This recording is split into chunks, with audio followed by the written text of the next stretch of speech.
Queridos de Deus, a paz do Senhor Jesus. A paz do Senhor Jesus, meus irmãos. Só quem está feliz, levanta a mão direita aos céus e libere um glória para Jesus, porque Ele merece toda a honra, toda a glória e todo o louvor. Abra comigo a sua Bíblia no livro de Evangelho de Jesus, escrito pelo evangelista Lucas, capítulo de número 7, versículo de número 11.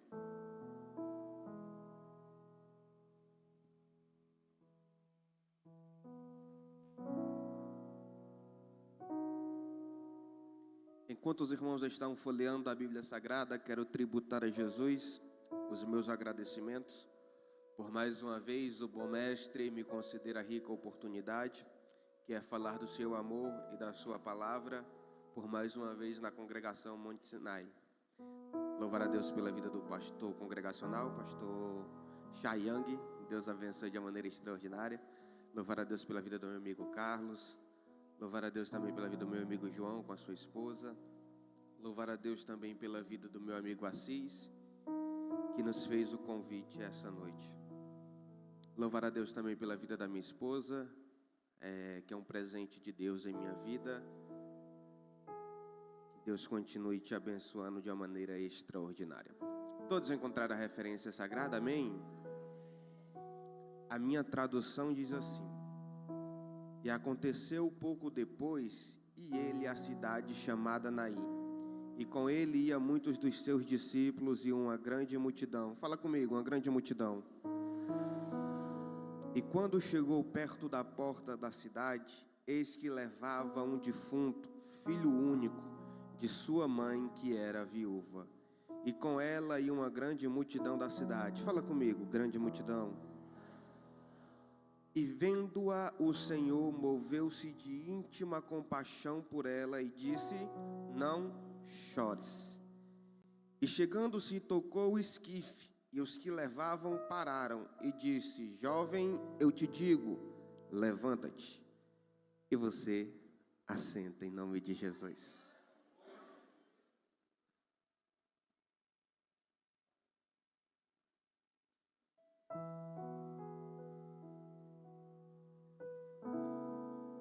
O texto que iremos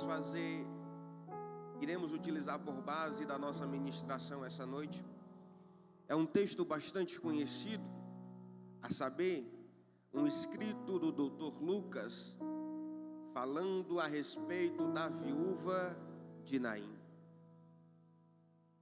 Se é viúva, logo entendemos que ela perdeu o seu marido.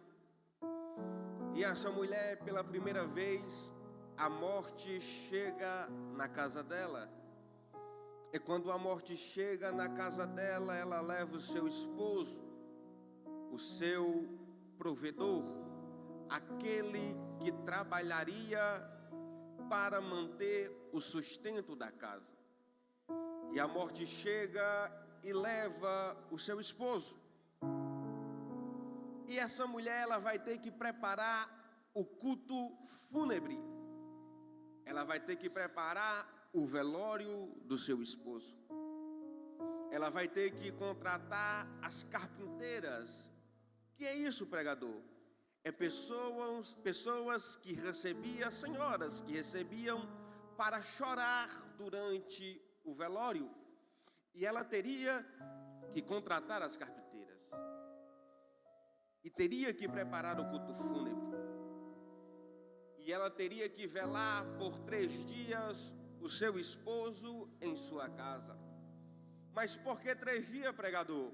Porque a tradição judaica dizia que o espírito ficava rodeando o corpo e poderia retornar à vida.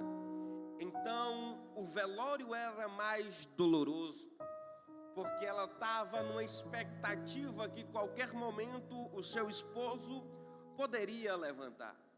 Então passa o primeiro dia, nada aconteceu. Passa-se o segundo dia, nada acontece. Passa-se então o terceiro dia e nada aconteceu.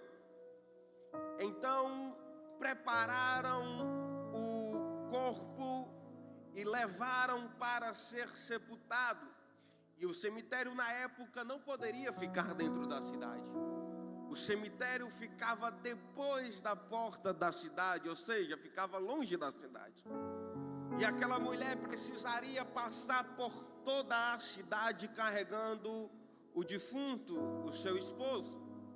E ela vai indo e alguém olhava e dizia: pobre mulher, perdeu o esposo, tadinha dela, perdeu o provedor da casa. E ela vai indo em direção à porta da cidade para levar o seu esposo para ser sepultado.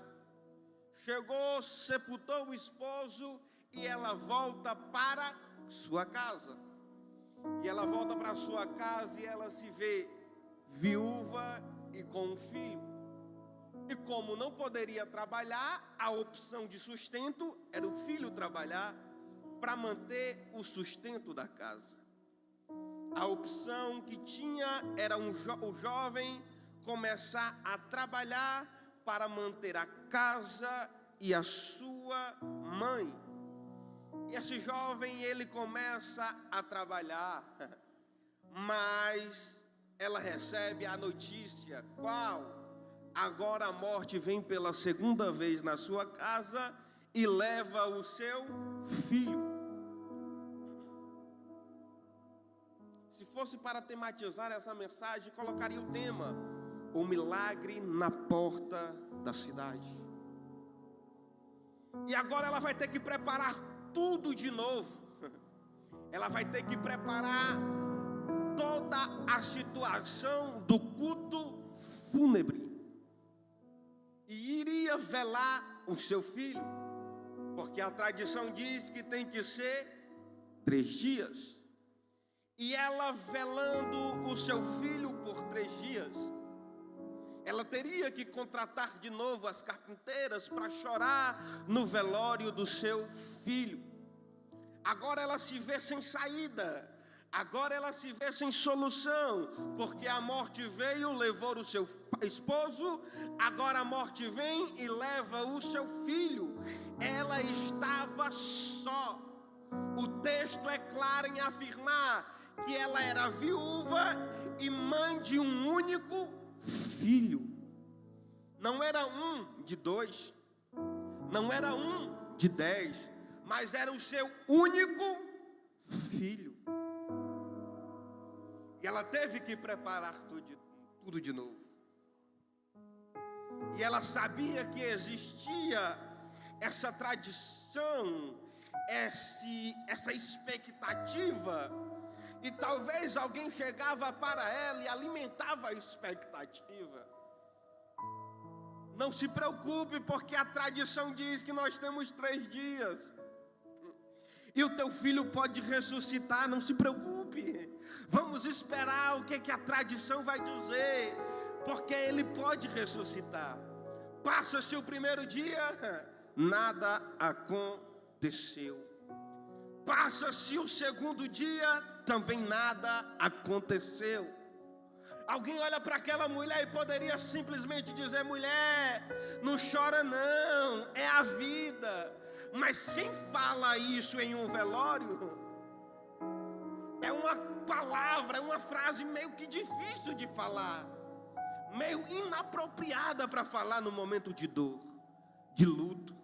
Alguém chegar e dizer: não chora. Mas essa pessoa não tem poder para curar, essa pessoa não tem poder para sanar do que ela está sentindo. Então seria para palavras vazias. E ela lembrando do que aconteceu com seu esposo, e agora estava acontecendo com seu filho. Mas pregador, cadê Jesus? No começo do capítulo, a Bíblia diz que Jesus estava na cidade de Cafarnaum. E nele, ele curou um servo de um centurião. E ele fez esse milagre através apenas da sua palavra. Ele não precisou ir na casa do centurião, mas a palavra de Deus, de Jesus, tem poder para fazer um milagre, mesmo que seja à distância. A palavra de Jesus tem poder. Não precisa a pessoa estar aqui no culto, mas a palavra alcança onde ela estiver, porque a palavra de Deus tem poder. Talvez você entrou aqui essa noite triste e deixou alguém em casa ou alguém dos seus familiares doente, mas eu tenho uma boa notícia para te dizer: o mesmo Jesus que curou o servo do centurião é o mesmo Jesus que está aqui, e é o mesmo Jesus que pode curar. Oh, meu Deus do céu! Não, você não entendeu, por isso você não melhorou o seu glória, mas eu vou repetir: o mesmo Jesus que curou o servo do centurião à distância é o mesmo Jesus que pode curar alguém da tua casa à distância. É o mesmo Jesus que pode libertar alguém da tua casa à distância. Oh, Ramandalaia, Candaraia, o meu Jesus, ele está aqui.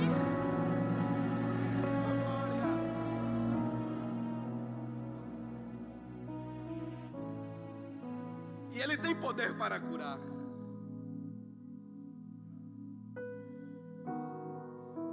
E Jesus curou o servo do centurião, e a multidão se alegrou, e os discípulos de Jesus e uma grande multidão seguiam. Mas a multidão que estava com Jesus era aquela multidão que sabia que Jesus curava.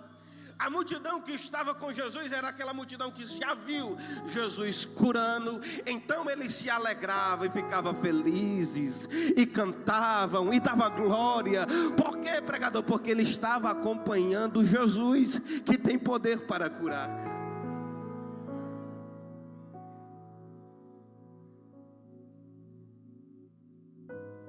E o texto diz: e aconteceu que no dia seguinte ele foi para a cidade chamada Naim.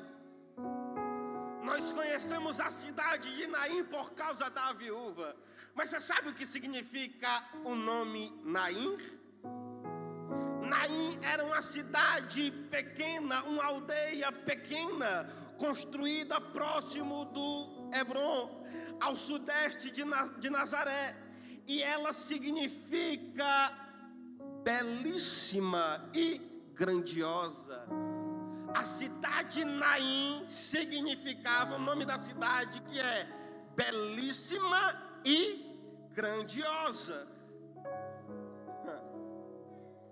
E a multidão vindo com Jesus, alegre, cantando, pulando, glorificando. E a multidão que vinha com a mulher chorando. Olha o contraste. Em um lado, uma multidão que glorificava a Deus. Em outro lado, uma multidão que estava em pranto, seguindo o velório. E ela tinha que passar pela cidade, pela rua. E alguém olhava e dizia: coitada daquela mulher, perdeu o esposo esses tempos, esses dias, e agora está perdendo o filho. Coitadinha dela. Mas o que me chama a atenção é que Jesus, ele não foi ao encontro dela na cidade. A Bíblia diz que ele estava na... Quem está comigo? Na porta, fala. Na porta da cidade. Aqui tem algo interessante. O que, pregador? A porta, ela vai demilitar, ela vai mostrar, ela vai colocar um limite entre a cidade e fora da cidade. Ela vai estabelecer um local. E isso tem muito a ver. Enquanto o corpo está dentro da cidade, é alguém dizendo: ainda há esperança. Ainda há solução, ainda há jeito. Depois que chega na porta, que é o limite, passa da porta, era alguém dizendo: a esperança morreu, acabou, não tem mais solução.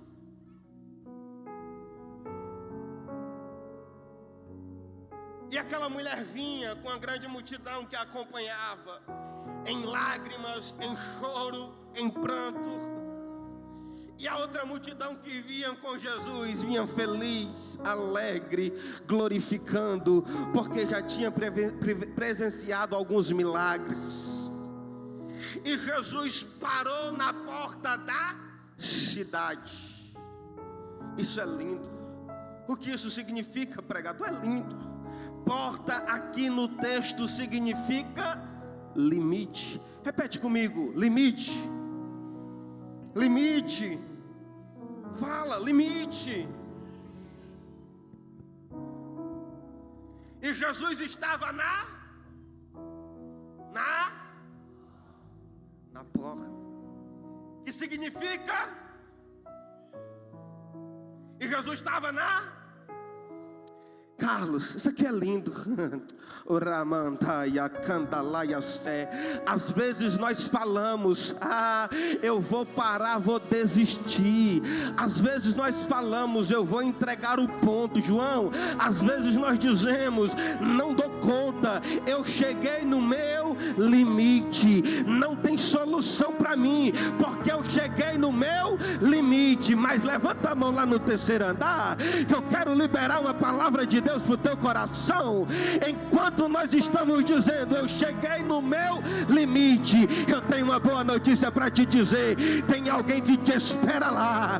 Tem alguém que te espera lá. O dono do céu, o dono da terra, ele te espera no teu limite. Você veio com tuas forças, você veio lutando só, você veio chegando no seu limite, mas o dono do céu, ele está no limite te esperando e dizendo: até aqui tu vem só, mas deixa pra lá, que agora eu assumo, e eu tenho uma boa notícia para te dizer: ele é general de guerra, vitorioso ele é, e ele nunca sequer perdeu uma batalha. Isaías vai dizer que seu nome é maravilhoso, é conselheiro, é Deus forte, é Pai da eternidade, e detalhe, ele é príncipe da paz.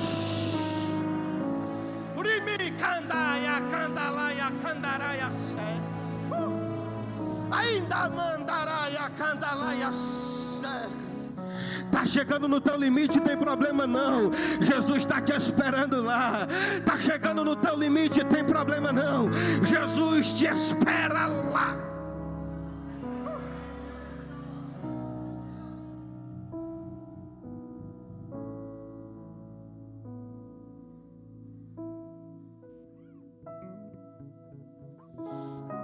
Aramandaia candalaia. Versículo 13: e vendo o Senhor que vinha, o velório, o cortejo fúnebre, se encheu de íntima compaixão por ela.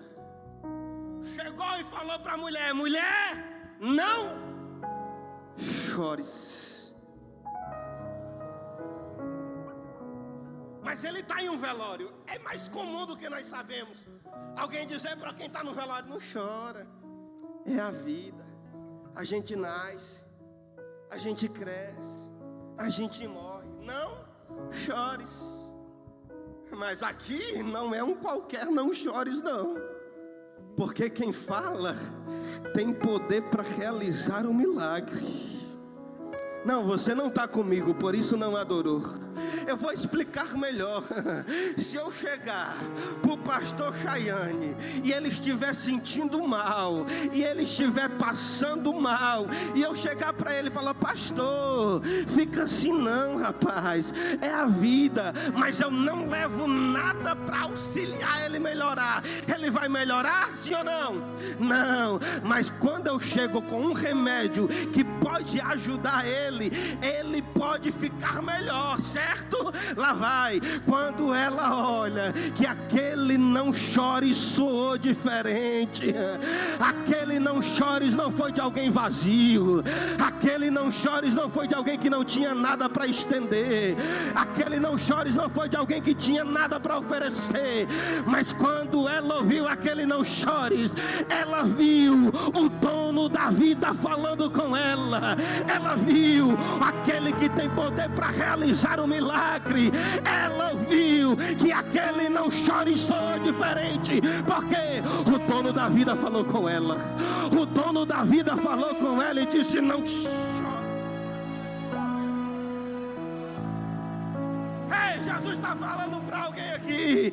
Alguém pensou que em 2023 você iria parar, falaram que em 2023 você iria morrer, já contrataram as carpinteiras para chorar no teu velório, já levantaram e disseram: vamos sepultar o ministério dele, já pensaram, fizeram reunião dizendo: esse ano de 2023 ela vai morrer, esse ano de 2023 a casa dela vai acabar, esse ano de 2023 a história dela vai ser sepultada.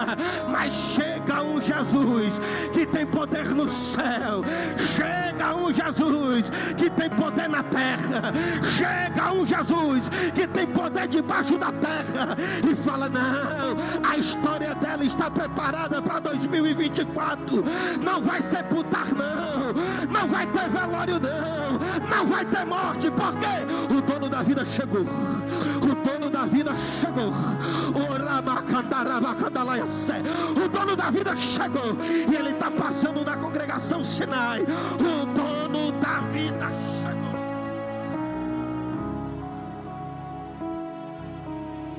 Aí mandaraia candaraia sandaraia.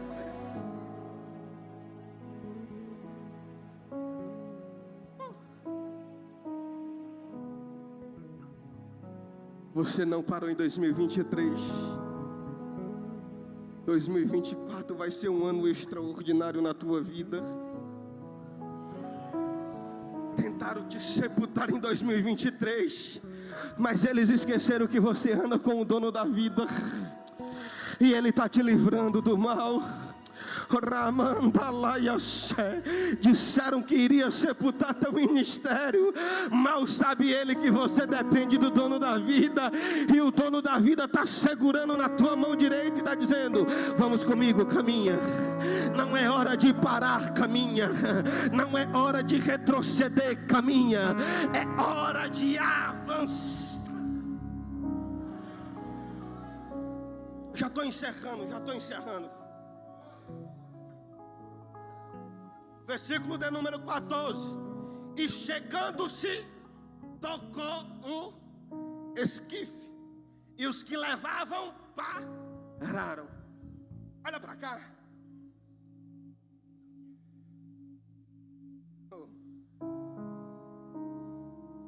Eu fui procurar no dicionário o que significa essa palavra chegando-se. Eu achei outros significados. Eu achei um que me chamou a atenção, pastor Chayane. Eu achei um dizendo apressando-se. Imagine comigo a cena. Jesus havia falado para a mulher não chorar, mas quem estava carregando o corpo do filho não parou quando viu Jesus chegar. Porque quem quer sepultar teu ministério, quem quer sepultar a tua vida, quem quer sepultar a tua casa, ele não vê quando o dono da vida chega. Não, porque ele já está só carregando o defunto. E o velório ainda continuava, a caminhada fúnebre ainda continuava, e Jesus já tinha liberado uma palavra para a mulher: não chores. E o velório, a marcha fúnebre continuava. E isso significa mais ou menos assim: apressando-se, tocou. Nós imaginamos alguém apressado, é alguém correndo, não é isso?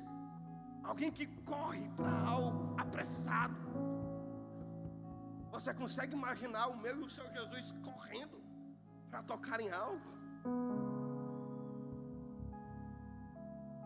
Não viram Jesus chegar e caminharam para levar o menino para ser sepultado.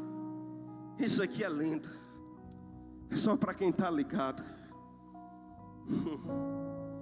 Jesus chegou, tocou no esquife. Imagine comigo, Jesus liberando a palavra assim, liberando uma frase assim para contextualizar. Eu quero ver você sepultar agora. Pregador, não entendi, vou repetir. Tem gente que quer de todas as formas sepultar a tua casa. Tem gente de todas as formas querendo sepultar teu ministério. Mas o meu Jesus chegou, tocou no esquife e falou: eu quero ver você sepultar agora. Porque quem chegou tem poder para ressuscitar. Eu quero ver você enterrar esse jovem agora. Porque quem chegou tem poder para transformar. Ei, quem chegou tem poder para resolver. Porque a minha Bíblia diz que não há nada impossível para o meu Senhor. Se é causa na justiça, Ele é advogado fiel. Se é problema na medicina, Ele é médico por excelência. O meu Jesus tem poder. O meu Jesus tem poder. Se coloque sobre os seus pés, por gentileza.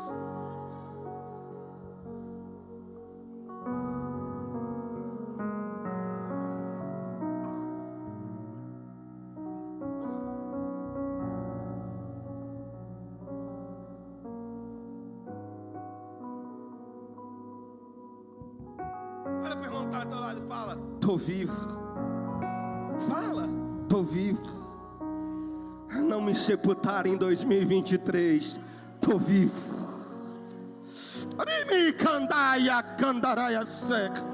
Eu sinto uma graça do Eterno aqui essa noite.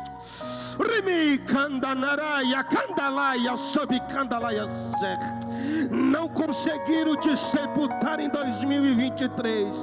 Chegou o ano de 2024 e você está vivo. Está vivo. Está vivo. Está viva. A tua casa, ela está viva. O teu ministério, ele está vivo.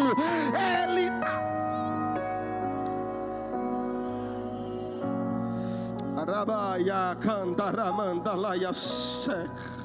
Coloque a mão sobre o seu coração. Oh, Espírito Santo de Deus.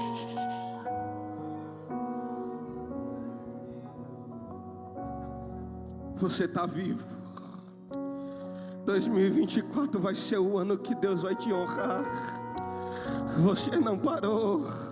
2024 é o ano de virada de chave na tua vida. Você está vivo, você está viva.